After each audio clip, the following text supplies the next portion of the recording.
Dios les bendiga, Dios les guarde en esta hermosa mañana, tarde o noche, a la hora que usted nos esté viendo y escuchando. Antes que nada, quiero agradecer por la acogida que ha tenido los vídeos relacionados con la exégesis narrativa aplicada a la denominada parábola del Hijo Pródigo. Hoy deseo brindar una información muy valiosa para todos mis amigos los suscriptores sobre qué es exégesis narrativa. Ya vimos la aplicabilidad de este método sincrónico, literario, narrativo, a la parábola denominada del Hijo Pródigo, y hoy nos toca explicar qué es la exégesis narrativa. Para poder comprender la exégesis narrativa, es de vital importancia vincularla con la historia. A finales del siglo XX e inicios del siglo XXI, marcan el encuentro entre racionalidades emergentes y estudios bíblicos en el desarrollo de novedosos métodos exegéticos e interpretativos. Por ejemplo, surgen metodologías de las ciencias sociales, surgen metodologías de la antropología cultural aplicada al texto bíblico. También la psicología aporta significativamente en este nuevo acercamiento al texto bíblico, de manera especial en el campo de la filosofía, la sociología, la psicología, la literatura o el análisis literario aplicado al texto bíblico, el análisis pragmalingüístico o el análisis semiótico o el análisis estructuralista. Todos estos acercamientos son novedosos,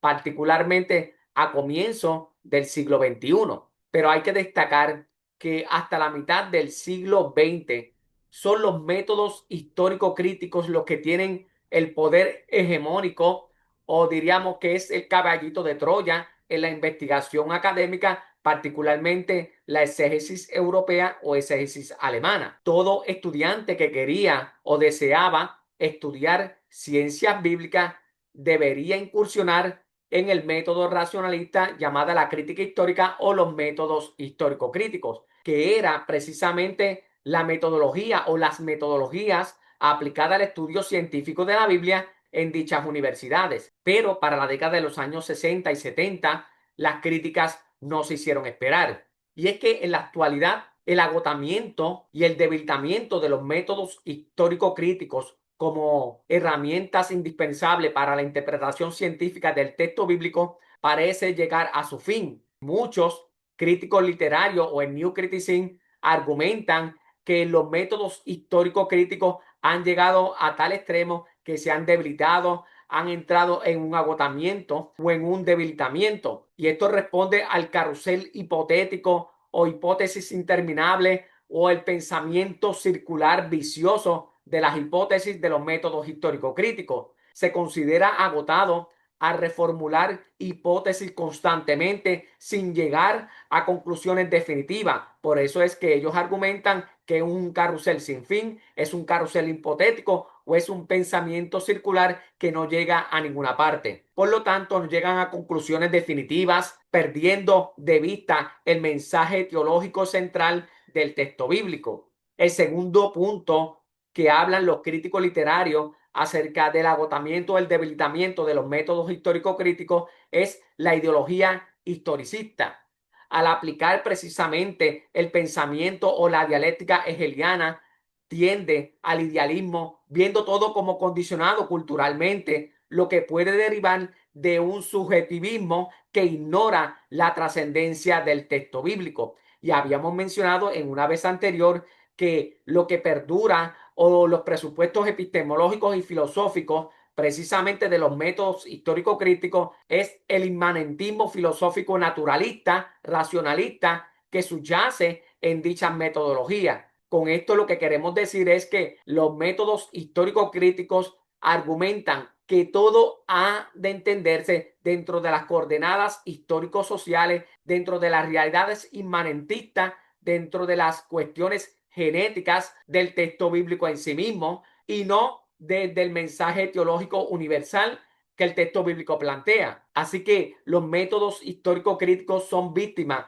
precisamente de ese metodologicismo racionalista, inmanentista, filosófico propio de la filosofía dialéctica hegeliana o de la deconstrucción infinita que nos habla de Derrida, de tesis antítesis y síntesis propios del periodo renacentista y del periodo de la Ilustración europea. Otra de las críticas que se le ha hecho precisamente a la crítica histórica o los métodos históricos críticos es la fragmentación del texto bíblico. Con esto lo que queremos argumentar que al fragmentar, desmembrar la Biblia en fuentes o en capas históricas, a menudo se pierde la unidad literaria del libro y su capacidad de hablar al lector actual como una obra completa, como una unidad teológica completa. La hipercrítica o la alta crítica a menudo diseca, separa, desmembra el texto en tantas capas que se pierde el mensaje teológico unificado.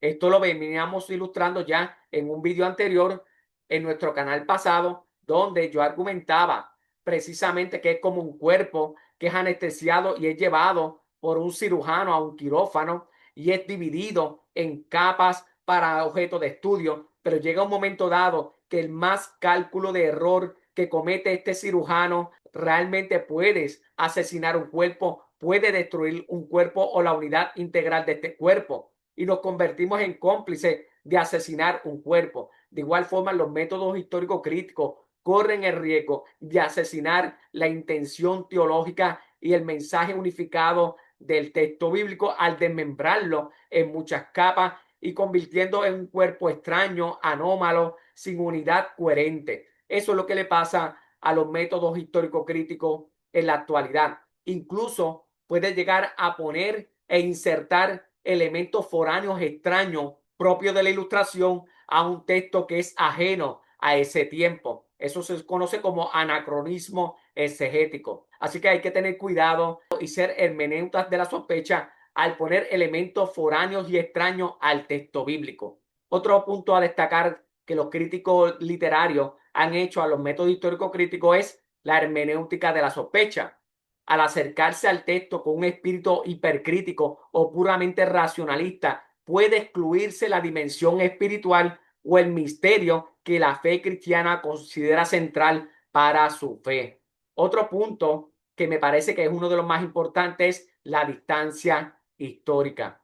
Hay una brecha histórica, hay una brecha social, cultural. El énfasis exclusivo en el pasado puede hacer que la Biblia se perciba como un objeto arqueológico irrelevante para el presente, es decir, como un resto fósil que perdura por inercia, como las imágenes precopernicianas en relación con el Sol. Se convierte en una obra de museo de arte sin relevancia y pertinencia en el contexto existencial del ser humano. Y eso precisamente es el peligro de la crítica histórica o los métodos histórico-críticos. Ahora bien, ¿cuál es la situación actual? Aunque ha tenido su edad de oro, los métodos histórico-críticos, muchos teólogos protestantes y muchos teólogos católicos también están buscando nuevos paradigmas, nuevas metodologías que superen las limitaciones del método histórico-crítico, buscando perspectivas más teológicas o liberadoras. Se reconoce que el método es indispensable, pero insuficiente por sí solo, necesitando una hermenéutica que integre el contexto histórico con la teología. Y yo creo que ahí el nuevo paradigma del New Criticism o la crítica literaria con sus nuevos enfoques que a partir de la década de los 80 fortalecen el camino de los métodos de corte sincrónico son importantes para abordar el texto bíblico. Con lo que venimos diciendo, debemos destacar que si tiene importancia los métodos diacrónicos o los métodos histórico-críticos, es importante añadirle el análisis sincrónico o el análisis literario. Por lo tanto, los acercamientos sincrónicos, como el análisis narrativo, como el análisis retórico, estructuralista o el análisis semiótico, el análisis pragmalingüístico, saltan precisamente a la palestra con aportes que buscan la interpretación del texto y reactivan el rol del lector en su ejercicio hermenéutico. Es por eso que estos nuevos análisis de corte sincrónico, de análisis literario, análisis narrativo, retórico, pragmalingüístico, estructuralista, son de vital importancia para darle ese sentido literario, esa sensibilidad literaria, porque en última instancia la Biblia es sobre todo palabra divina, pero sobre todo es literatura. Ahora bien, nos preguntamos, ¿En qué consiste la crítica narratológica o la exégesis narrativa? A diferencia del análisis histórico crítico, la crítica literaria está interesada en el texto final en sí mismo y no en el trasfondo histórico social del texto. La crítica narrativa, según Mark Alan Powell, es una forma de análisis literario que se centra en la manera en que las historias, especialmente en el contexto bíblico, son estructuradas y cómo esa estructura afecta al lector. Lo que la crítica literaria quiere hacer es interpretar el texto final que poseemos en sí mismo. Un segundo elemento es el énfasis en la coherencia del discurso final que poseemos, mientras que los métodos históricos críticos estaban pendientes o interesados en las aporías, en los textos para buscar la fuente o para separar los distintos pasajes en su género literario. La crítica literaria no le interesa desmembrar el texto en pedazos o en fragmentos o disecarlo en partes. Los textos para la crítica narrativa, los textos son vistos como un discurso coherente o incoherente, pero con el propósito de ver la contribución de cada parte en relación con la narrativa total. Un tercer elemento en la crítica literaria es la visión del texto como un fin en sí mismo. Por lo tanto, el objetivo inmediato del lector es comprender la narrativa presentada en el texto bíblico. Así que el texto mismo requiere toda atención sistemática en la forma en que se narra y en la historia que se está narrando.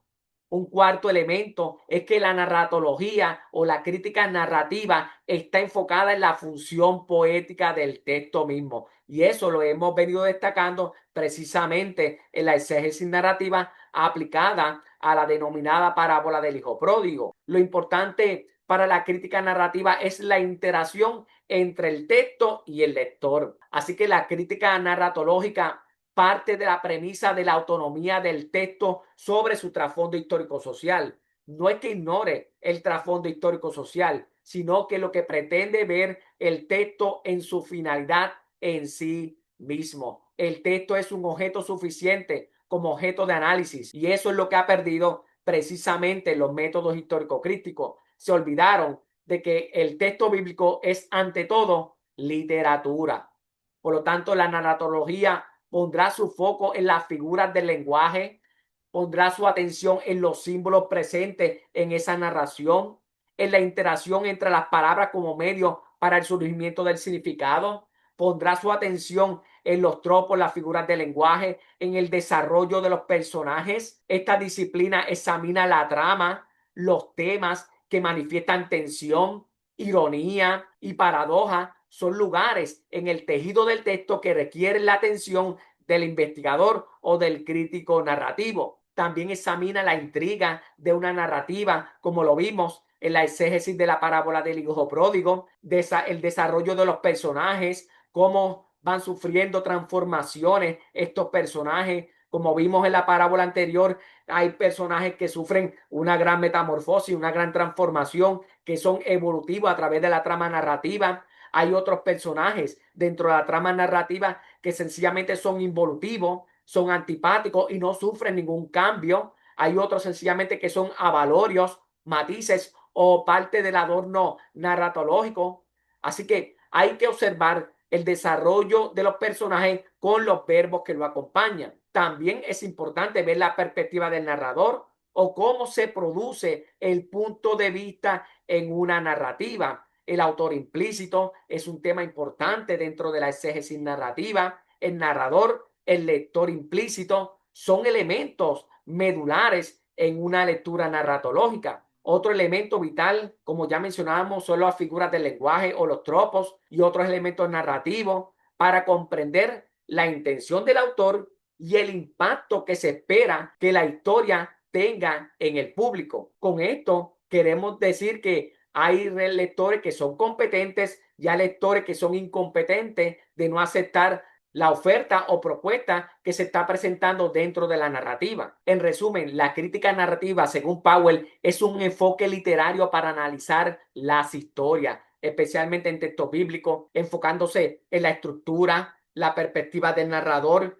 o el narrador omnisciente. Obsérvese que en la parábola del hijo pródigo hablamos de ese tema importante del narrador omnisciente. Así que le recomiendo que vea ese video para que usted pueda comprender qué es el narrador omnisciente. También el análisis narrativo habla sobre el impacto en el lector, el impacto que se espera a través de esta narración hacia el lector. Concluyo con lo siguiente. Hay un vocabulario básico que todo exégeta narrativo debe comprender. Primero, qué es un relato, qué son las instancias intradiegéticas o dentro del relato, como los personajes, las acciones que acompañan estos personajes, la intriga de los personajes, los valores que acompañan estos personajes, la situación relativa a las aventuras, las repercusiones en el personaje, el conocimiento, que es importante dentro de la narrativa, llamado intriga de la revelación, que recordemos que es el caso del monólogo interior del hijo pródigo o del hijo menor. También es importante conocer o identificar las transformaciones espaciales y temporales, que lo vimos en la exégesis anterior. Las instancias extradiegéticas son de vital importancia, que aportan información sobre el narrador y el autor, la forma como está narrando, la focalización o el punto de vista del autor y del narrador. También es importante comprender el lector. ¿Qué tipo de lector supone el texto? ¿Un lector competente o un lector incompetente? Eso es importante descubrirlo en la exégesis narrativa. ¿Qué efecto trata de producir el texto en el lector? Identificación con uno o varios actores, efectos literarios, etcétera, entre otras consideraciones. También es importante observar si dentro de la narrativa hay un abismado, hay acciones que son transformadoras en un personaje o en un espacio temporal. Es importante identificarlo. Otro aspecto a considerar son los actores. En el análisis narrativo esto es de vital importancia. La palabra actor es equivalente a la palabra personaje. ¿Cómo son estos personajes? Lo que hablamos anteriormente, si sufren transformación o no sufren transformación, cómo se describen estos personajes, cómo son configurados o creados estos personajes, las anacronías, identificar si hay ananorisis, lo que es el reconocimiento que observamos en el monólogo interior del hijo pródigo, que hay un reconocimiento de la abundancia del pan en casa de su padre y su situación de carestía y degradación que está experimentando. Las caracterizaciones de los personajes por su físico, su cultura, su moralidad, los verbos que lo acompañan dentro de la narrativa, cómo se van construyendo estos personajes dentro de la narrativa. Es importante entenderlo. Las cláusulas del texto, ¿acaso tiene un final cerrado, un final abierto? También hay que descubrirlo. El famoso clímax, cuando la tensión sube y llega a su máximo, que también lo vimos en la exégesis narrativa del hijo pródigo. Las complicaciones, la intriga o el nudo, la tensión que se ve reflejada dentro de la narración, es importante identificarla, los fracasos, las dificultades, las aventuras, las peripecias, las trampas, cómo los personajes se ayudan o se desayudan dentro de la narrativa, que ayuda a reducir o acelerar la tensión. A esto se le llama las complicaciones dentro de la narrativa o los nudos o las intrigas. El desenlace o la resolución, si hay realmente una solución dentro del drama o la tensión, o sencillamente se deja al lector que rellene esa laguna con su propia interpretación o con su propia imaginación, que es importante ver dónde está la focalización precisamente en el narrador, dónde está puesto su focalización, si impone sus ideales o su moralidad dentro de la narrativa. Eso no lo debe descubrir el que hace exégesis narrativa. Las prolesis o las anticipaciones dentro de la narrativa es importante también identificarlas, entre otros lenguajes que debe conocer todo aquel que hace exégesis narrativa. Espero que haya disfrutado lo que es la exégesis narrativa como metodología científica, exegética, a la hora de abordar el texto desde una perspectiva literaria, narratológica. Si les gustó, dele like a este vídeo y compártalo en las distintas redes sociales, porque así nos ayuda a que nuestro canal continúe bendiciendo a otras personas y siga expandiéndose. Bendiciones del Dios del cielo.